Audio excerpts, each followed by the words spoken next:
宝马车装手机支架，恕我直言啊，我劝你们慎重一点，因为原车这个叶片它实在太脆了，冬天天一冷，只要支架一动一掰，它大概率就要断掉，而且断的话，叶片没法单换，只能换整个总成，费用要1万大几，所以一定要慎重一点啊！如果实在需要装的话，就挑这种专车定制开门的支架，好吧？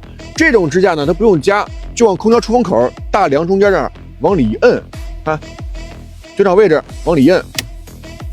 就卡住了，好吧，是一个卡的款，并不用加哪儿，所以说它并不会坏，也不会晃。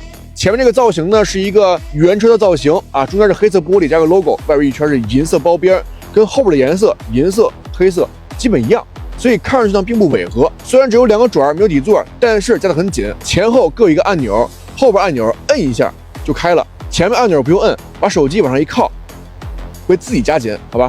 加紧之后呢，无论是竖着看还是横着看，还是倒着看都很紧，可以随便掰。它本身呢是一个充电款，下边带一个 Type-C 口，插上线之后充满电可以续航2-3个月。整体颜值我认为非常好看，很简约，很大气，并不浮夸。咱们司机看上去也并不像一个滴滴司机。关键它支持加折叠屏手机，价格只要68，好吧？链接放在视频左下角了啊。个人建议拍银色款。